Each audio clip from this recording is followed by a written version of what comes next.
Hello, everyone. It is such a pleasure for me to be a part of the 2021 World Diversity in Leadership Virtual Conference based here in Edmonton. I hope and I know that everyone is finding inspiration in the important discussions happening throughout the conference. Today, I would like to share with you some of my journey to date and how it has shaped my views on diversity and pluralism. What I can also meaningfully bring to the discussion are my own observations on the conference themes for today, particularly inclusion and diversity strategies for youth and women in leadership. I will begin with some of my story. As you may know, I have a first-hand appreciation of what it means to be a newcomer to a society.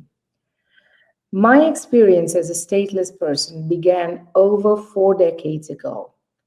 I was a newly minted graduate from the University of Manchester in England.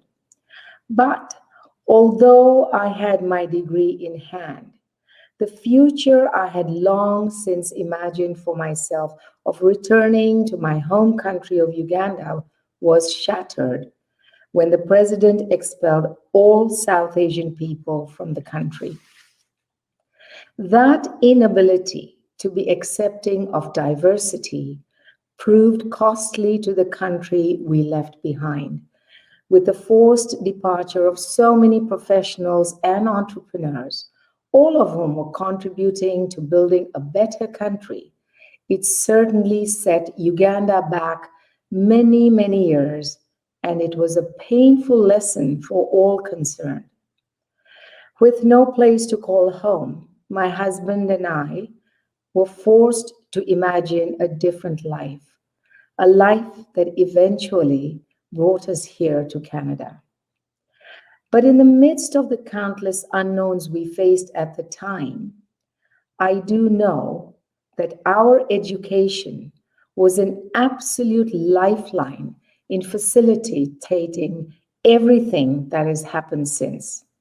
In 1977, my husband was accepted to the University of Alberta here in Edmonton to continue his postgraduate training in cardiology. We were very excited to find a community where we could put down roots and build a safe and productive life. Over the years, as a result of my own challenges, I have remained connected to the immigrant experience through my volunteer work, with a particular focus on sharing the power of education with others and fostering the spirit of diversity and pluralism. This includes supporting the excellent work taking place at a number of organizations, such as the John Humphreys Center for Peace and Human Rights and the Aga Khan Development Network. But above all, I have remained closely attached to the amazing work of a community educational facility, Norquest College, which caters, amongst others, to individuals whose formal educational pursuits have been compromised for one reason or another. Some students at Norquest are refugees and new Canadians whose lives have been positively transformed by getting the opportunity for an education, allowing them to become productive and fully contributing members of the community. I believe it is fair to say that through the decades, I have witnessed a very promising and heartwarming evolution in the diversity of our society here in Canada, as well as the blossoming of opportunities and a greater voice for people of color around the world. In fact, when I became the Queen's representative in Alberta last summer, it marked a promising step forward for our country's history as I became the first vice-regal representative of Muslim faith, South Asian descent, and African birth. It is a humbling and an unexpected opportunity to give back to the province and country I am really proud to call home. And more than anything, my appointment speaks to the values of diversity and inclusion, which I believe are principles that Canadians truly appreciate. However, we have also seen frightening developments over the past year that remind us that social progress can never be taken for granted. We need only think of the brutal murder of George Floyd, so painfully captured on video, sparking overdue conversations on racial equity, and more recent events such as the horrific Islamophobic attack on an innocent family in Ontario, the numerous attacks on Muslim women here in Alberta, as well as the recovery of mass graves of children on the grounds of former residential schools across Canada. These are all events that speak to the challenges that still lie ahead of us. The extraordinary circumstances of the pandemic have reminded each of us just how interconnected our futures are as members of the broader global family of humanity. And at the same time, the pandemic has served to amplify social challenges and fractures within our society. It is extremely important to focus on the core values of social justice, diversity, compassion, and inclusion that are more vital than ever for us all as community members and as global citizens. But further, it is incumbent upon us to ensure that these struggles and stories are never minimized, sidelined, or ignored. Through this process, we can get to a place where we are building a society that is not just accepting, but positively anti-racist. I believe that we can build on our strengths to forge a meaningful path forward. Women and youth, particularly those who come from diverse cultures and backgrounds, have a great deal to contribute to this essential process, both in the workplace and in our communities. Every single citizen has something distinct and important to add to the fabric of our society, and we are made stronger when each individual is encouraged to share the full expression of their spirit and their abilities, regardless of their ethnicity, culture, faith, or gender. I would like to take a moment to explore what women, and particularly women from diverse backgrounds, can bring to the table. Statistics Canada released a special report for International Women's Day this year, in March, and it tells us that women in Canada are as strong as we are diverse. There are more than 19 million of us. Close to 1 in 4 of us are immigrants, and 1 in 4 also belong to groups designated as visible minorities. Every day, we prove our strength in the workplace. Most importantly, women have been leaders on the front lines throughout the pandemic as teachers, healthcare providers, and essential workers in many sectors. It is particularly exciting to note that women now account for roughly 41% of Canada's physicians. Women are also leading the way in the not-for-profit sector, and I should add here that Calgary's Anila Lee Ewan, who serves as president and CEO of the Centre for Newcomers, has just been named one of the top 25 women of influence for 2021 in Canada. Anila is one of the many women from diverse backgrounds who are setting the pace for positive change in our communities. 2 other women who I have been deeply inspired by are Seneca Crow and Lila Dumont, who are the visionary co-creators of the Alberta-based Roots of Resilience Foundation. Seneca and Lila have created an extremely meaningful way to take on issues of racism, discrimination, and sexism from an Indigenous perspective, with a particular focus on recognizing and fostering the wisdom and resilience of women. I have had the great pleasure of taking part in their virtual webinar programs over the past few months, and I highly recommend it as a way to learn, listen, and to find true inspiration. Cheryl Fogo is another woman who is leading the way. A talented author and documentary filmmaker, Cheryl is one of the 3 women chosen for the 2021 Lieutenant Governor of Alberta Distinguished Arts Awards.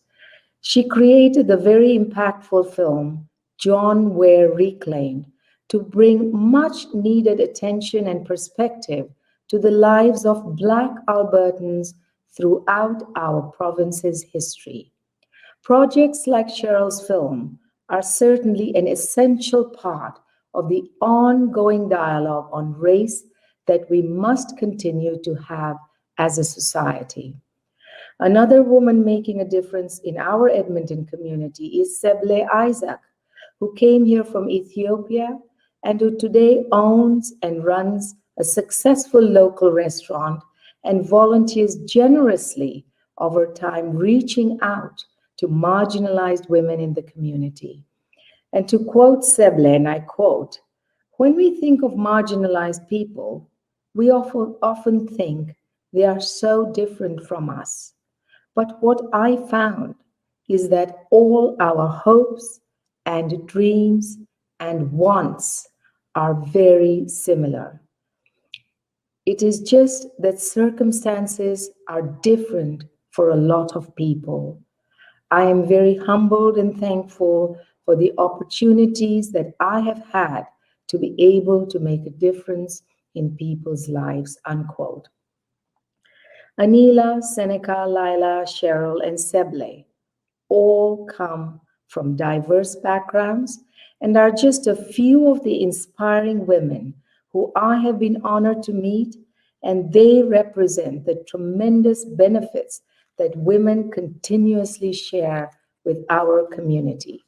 In fact, 80% of women in Canada are active volunteers, sharing their talents, energy, and vision with a wide range of initiatives, including programs designed to make our communities safer, more vibrant, and more accepting for all people. What is true today has always been true. Women have changed the world, are changing the world, and will continue to change the world in remarkable, powerful, and extraordinary ways. When women, and particularly women from diverse backgrounds, are added to the mix of any organization, we see greater results. The reason is simple.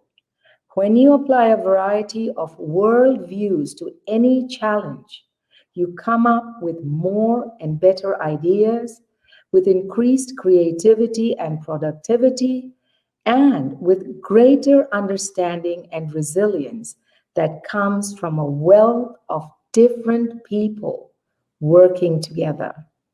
If women from visible minorities account for a quarter of Canada's female population, it only makes sense to empower them to contribute to their fullest. We can say the same of youth in our communities, and particularly those who identify as belonging to a visible minority group. For anyone who feels that the challenge of fostering positive social change is too daunting, we need only look to youth from diverse backgrounds in our communities. They are modeling the kind of energy and active engagement that can lift any workplace and the spirit of our society as a whole. I have seen this attitude at play in so many ways, and I'm constantly in awe of the strength innovation, and compassion of our young people. And it's not just my own observation that point to the tremendous gifts that youth have to offer our society. The Environics Institute for Survey Research recently published a report on Canadian youth perspectives on democracy, global issues, and engagement. It tells us that two of the youngest generations of Canadians, generally referred to as Gen Z and Gen Y, also known as millennials, are two of the largest generations in our history. Together, they account for more than 40% of Canada's population. They are also the most ethnically and racially diverse generations in our country's history. We further know that these two youthful generations are looking to make the world a better place. There are so many promising youth who are setting the pace and reimagining what is possible on a wide range of fronts. One of these innovators is a young woman from Fort McMurray, Alberta, named Mariam Segai, who is a first generation Canadian and the daughter of Ethiopian immigrants. Last year, Mariam became Canada's first winner of the $500,000 International Breakthrough Junior Challenge. This is a global competition where youth submit videos to explain complex scientific principles to the public.